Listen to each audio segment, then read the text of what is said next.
How to work with properties that are not a good fit for the retail sale or for the renting market. Hi, I'm Viral Doshi. I am an agent at Graystone, just like you. I'm heading the off-market team at Graystone Acquisitions. Today, I'm going to share with you some strategies on what you can do when you come across properties that are not a good fit for a retail sale or for the renting market. You will notice that this will usually happen because of one of two factors. One is the property itself, and two is the property owner. Most of these properties will be a bad fit because they need work. This will prevent banks from lending money to retail buyers to purchase these properties. And traditional tenants will not move into these kinds of properties either. Sometimes the property owner does not want to choose a traditional listing or our standard property management. When this happens, here are 4 ways in which you can offer to help. Cash purchase. Graystone can purchase the property from the seller by paying cash for it. There is no bank involved. The acquisitions team of Stephanie and John will negotiate with the homeowner and arrive at a fair price for the property. We can close in just a few weeks. In some cases, we can even do owner financing and give the seller even more money in his pocket. In either case, you, the referring agent, will collect a commission from the deal. Rehab and list. If the rehab amount is in the range of $10,000 to $15,000, I will invest the money personally towards rehabbing it. You can then go ahead with a retail listing on the MLS to find a retail buyer for the property.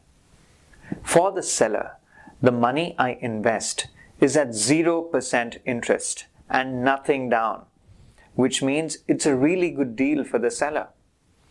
I will collect my money at closing only when the property is sold. This is an excellent option to have in mind for a property owner who wants top dollar for his property but does not want to invest any money towards the rehab. The commission in these deals is higher than the normal commission. Therefore, you will make more money with this option. A lease purchase. If the seller wants to collect a rental income but does not want to pay for our property management service, you can give him this option. I will lease the property from him with the option to buy it at a later date. I will guarantee the rent payments and the seller does not have to deal with any of the repairs. I will also pay all of the closing costs and commissions at the time of the purchase. The seller will get more money in his pocket and has no hassles of property ownership. As always, as the agent, you will collect a commission from these deals.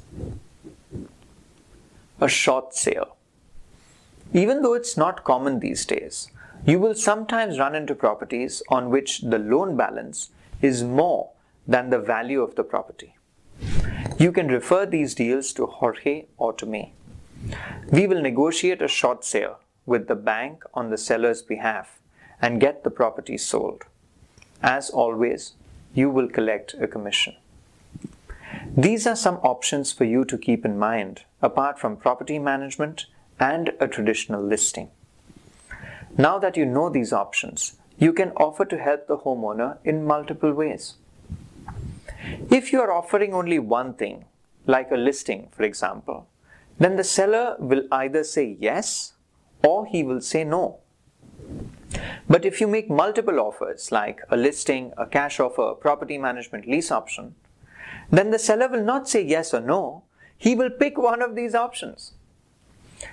You are going to make money in all of these cases. The amount you make will vary depending on the money being made in that deal. I am putting together a training session for all of you to explain the nuances of these deals. It's important that you know what we do. After your training, when you meet a prospective client and offer one of these options, you should be able to answer all the basic questions that they have about the process. Jorge will be sending you the details of the training. I'm looking forward to meeting you soon.